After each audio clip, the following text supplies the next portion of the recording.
President Trump continues his assault on Fed Chair Jerome Powell. He should have cut interest rates a long time ago.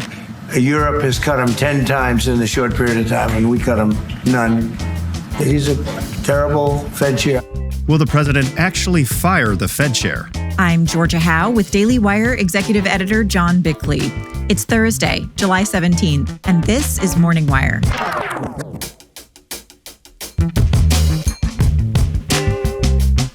With the big, beautiful bill signed into law, the House GOP lays out their next set of priorities.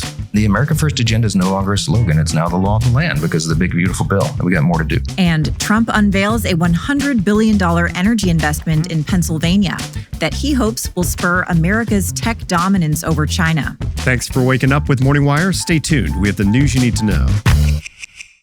If you run a small business, you know there's nothing small about it. Even the smallest decisions can feel massive. That's where Shopify comes in. Shopify is the e-commerce platform behind millions of businesses around the world, from household names to brands that are just getting started. You can tackle all the important tasks all in one place, from inventory to payments to analytics and more. Even marketing becomes a breeze thanks to their built-in tools for running social media and email campaigns, helping you find new customers and keep them coming back. Plus, Shopify's global selling tools have you covered internationally in over 150 countries, and their award-winning point of sale connects your online and offline sales all in the same place. With an impressive 99.99 uptime and the highest converting checkout experience on the planet, you'll never miss another sale. That's the Shopify advantage. Get all the big stuff for your small business right with Shopify. Sign up for your $1 per month trial period and start selling today at shopify.com/morningwire. Head over to shopify.com/morningwire. Again, that's shopify.com/morningwire. As the Federal Reserve continues to hold interest rates steady, President Trump is once again threatening to fire Federal Reserve Chair Jerome Powell. Daily Wire senior editor Cabot Phillips has the details, along with the latest on Epstein and illegal immigration. So, Cabot, a lot of stories to track in Washington this week. Let's start with President Trump's feud with Fed Chair Jerome Powell. What's going on there? Well, the saga goes back a few years. So for context, Jerome Powell was first appointed by President Trump in 2017. The two got along for the most part at first, but ever since 2019, he has drawn the consistent ire of the president. Trump says he was too slow to cut rates during the pandemic and felt Powell intentionally kept rates high ahead of the 2020 election to try and hurt the economy and his re-election odds. And now Trump is furious with him once again, now over his hesitation to cut rates despite low inflation and strong labor numbers. For his part, the Fed chair has expressed concerns that Trump's tariffs will spur inflation, and he doesn't want to cut the rates if the economy is about to slow down. But Donald Trump is not buying that rationale. Now, what are his threats that he's making? Well, Trump has long hinted that he could fire him, something we've only seen once in American history. It was FDR who did that. And on Tuesday night, he inched closer to that move, showing conservative House members a letter informing Powell that he'd been fired, that he was prepared to send. He then polled those 12 numbers gathered for their thoughts, and 11 reportedly said that he should do it. But by yesterday morning, Trump seemed to be having second thoughts, saying he was not planning on firing him after all. No, we're not planning on doing anything. We're very concerned. We should be saving $1 trillion a year in interest. You know, when he talks about cost, we should be saving, think of it, $1 trillion a year. Add that with the tariffs and everything else. But he just doesn't want, he's a knucklehead. Now, it's important to remember here, because the Federal Reserve is meant to be independent from the White House and Congress, the president is only allowed to remove him with cause. Policy disagreements do not count as cause. But the White House believes they could have cause in the form of a $2.5 billion renovation plan for the Federal Reserve that Powell approved. Trump says Powell has wasted taxpayer money on a, quote, palace for himself, and hinted that the project could constitute fraud. I don't rule out anything, but I think it's highly unlikely unless he has to leave for fraud. I mean, it's possible there's fraud involved with the $2.7 billion renovation. This is a renovation. How do you spend $2.7 billion? And he didn't have proper clearance, et cetera, et cetera. So you know that's going on. So there could be something to that. So right now, it does seem unlikely that Trump will move to fire Powell. That means he'll have to wait until 2026 when his term expires, at which point Trump will get to pick his replacement. Now, pivoting a little bit to some other news out of the White House, President Trump did address the Epstein situation again. What did he say? Well, he continued to double down on the claim that there is nothing worth revealing in the Epstein files. He also reiterated his belief that the entire story is part of a broader Democratic effort to distract from his administration's success. Writing on Truth Social, he said, quote, "Their new scam is what we will forever call the Jeffrey Epstein hoax. And my past supporters, emphasis on past, have bought into this BS hook, line, and sinker." Here he is with more from the White House. Some stupid Republicans and foolish Republicans fall into the net, and so they try and do the Democrats' work. I call it the Epstein hoax. Takes a lot of time and effort. Instead of talking about the great achievements. Now, before we go, the president got some good news on the immigration front. Tell us about that. Right. The CBP released their latest numbers showing that June saw just 25,000 encounters at the southern border. That is the lowest monthly total in Border Patrol history. The agency also reported its lowest single-day total in history. That was June 28th, when there were just 136 encounters across the entire border. For context, there were points during the Biden administration where we saw more than 12,000 encounters daily. So President Trump continues to follow through on his campaign promise to lock down the southern border. Well, it looks like it could be done. Cabot, thanks for reporting. Absolutely. This episode is brought to you by Pocket Hose, the world's #1 expandable hose. If you've ever struggled with traditional garden hoses that constantly kink and crease right at the spigot connection, you'll appreciate the innovative design of the Pocket Hose Copperhead with Pocket Pivot. This clever swivel mechanism rotates a full 360 degrees, ensuring uninterrupted water flow and giving you complete freedom to move around your entire property without fighting against stubborn hose tangles. Whether you're watering flower beds on one side of your house or reaching planters around the back, the smooth pivot action makes watering effortless and enjoyable. When your gardening tasks are complete, this remarkable hose offers yet another surprise. It automatically shrinks back down to a compact, pocket-sized coil that's incredibly easy to handle and store away neatly. The brand new Pocket Hose Copperhead with Pocket Pivot is a total game changer for you and your yard. For a limited time, our listeners can get a free Pocket Pivot and their 10-pattern sprayer with the purchase of any size Copperhead hose. Just text MORNINGWIRE to 64,000. Again, that's MORNINGWIRE to 64,000 for your 2 free gifts with purchase. MORNINGWIRE to 64,000. Message and data rates may apply. See terms for details.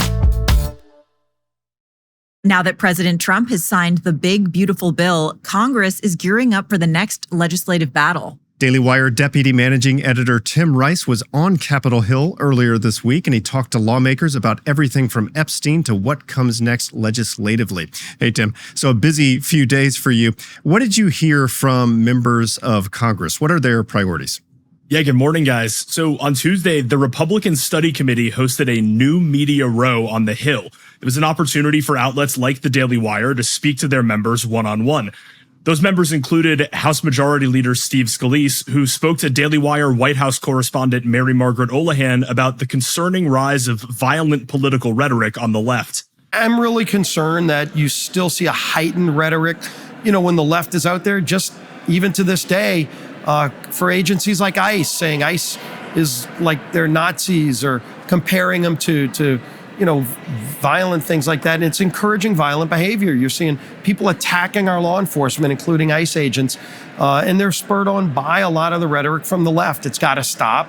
Unfortunately, you've seen some of that rhetoric incite people into violence. Our audience will remember that Scalise himself was badly injured at a mass shooting by a left-wing activist during a practice for the 2017 congressional baseball game, so he's particularly sensitive to this issue.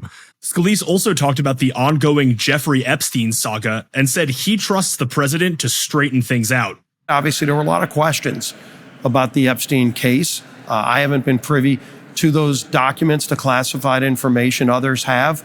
But look, I trust Donald Trump in his judgment, and ultimately, I think he's going to get the right answers. I spoke to New York Congresswoman Claudia Tenney, who's been fighting to keep drugs and criminals from pouring through our northern border.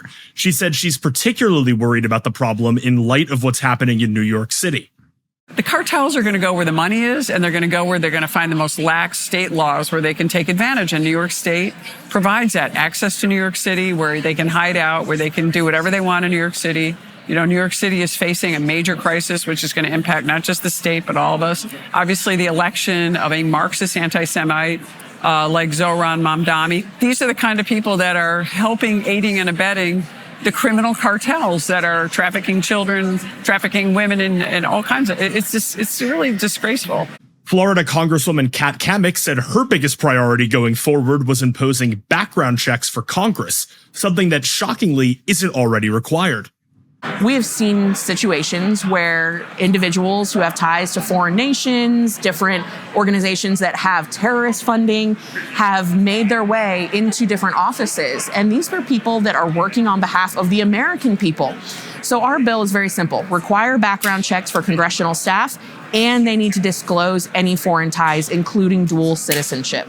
I think the American people deserve to know who's working on their behalf. It's pretty simple, but you would not believe the resistance that we're getting. So those are just a few of the lawmakers we talked to, and we had some great conversations about protecting kids, women's sports, the Middle East, the Texas floods, and more. And you can see more of those interviews on the Daily Wire.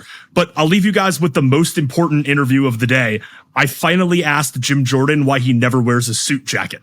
You know, it's just a habit I got into because you're in committee and you got some guy on the witness stand who you think, wasn't telling the truth to your constituents, and you're going to go after him in a cross-examination. You got to get ready to go, The Daily Wire always asking the tough questions. Tim, thanks for reporting. You bet. President Trump is directing over $100 billion to AI infrastructure in Pennsylvania. Daily Wire reporter Tim Pierce is here to talk about what happened at that summit at Carnegie Mellon University.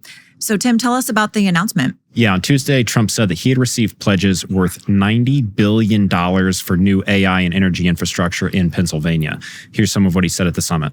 Leading technology and energy companies are announcing more than $92 billion of investments in Pennsylvania. And if you want, we could probably get them up. Let's talk to them right now. But this is a really triumphant day for the people of the Commonwealth and for the United States of America. And Trump actually did get more investment. By Wednesday, he said the level of investment had risen to over $100 billion. That includes investment from the asset manager Blackstone, which wants to bankroll $25 billion worth of new data centers and energy infrastructure in the state.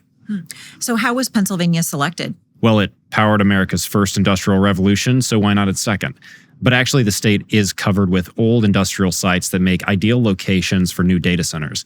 They generally have easy access to electricity and water, which data centers consume tons of. Pennsylvania is also unique in that it sits on top of the Marcellus Shale Formation. That means plentiful natural gas ready to be tapped into and less money spent on pipelines to get it to power plants to fuel the data centers. Trump actually boasted about the Homer City, Pennsylvania power plant that the president said will be resurrected to fuel AI development. Here's Trump. Well, I'm happy. Homer City, I was there and I said, I'm going to produce something, I don't know what, because they had shut down this massive coal plant, one of the biggest in the country. And it was just purchased by the gentleman that you met yesterday, very substantial man. I don't know if he's maybe not as substantial as you, I'm not sure. But he's pretty substantial. You know who I'm talking about. And they're going to spend billions of dollars on rebuilding it. And it's going to be the largest plant of its kind in the world, I believe, actually in the world. And it's going to be great. So it was a coal plant, and now it will be the largest natural gas plant in the world, according to the president. The 3 Mile Island nuclear power plant is also being revived exclusively for data centers to be built by Microsoft. The other asset Pennsylvania has over other states is its water resources. We hear a lot about the electricity needs of these data centers, but they also use millions of gallons of water as well to keep their servers cool. Pennsylvania isn't as stressed about water resources as places like Arizona, for instance. Now, all of this development is part of the president's larger plan to remain dominant globally in the AI space. How is it going in that regard? Yeah, it feels like the AI race has just started, but getting a step ahead early can pay a lot of dividends later. The administration is focused on China as its chief rival. Here's the president talking about that at the Pennsylvania summit on Tuesday. We're here today because we believe that America's destiny is to dominate every industry and be the first in every technology. And that includes being the world's #1 superpower in artificial intelligence. And we are way ahead of China, I have to say. We're way ahead of China, and the plants are starting up, the construction's starting up. So he says we're way ahead, but in some ways, China is outpacing the United States. Energy generation is the biggest one. China is investing heavily in new power stations to build out its already substantial lead over the U.S. In 2023, according to the Brookings Institute, China had over twice the electricity generation that the United States has and was on track to greatly increase that. Well, it was Pennsylvanians, too, that put Trump in the White House both times. So big thank you to them. Tim, thanks for reporting. Thanks for having me on. Thanks for waking up with us. And if you're watching on YouTube, don't forget to like and subscribe. We'll be back this evening with more news you need to know.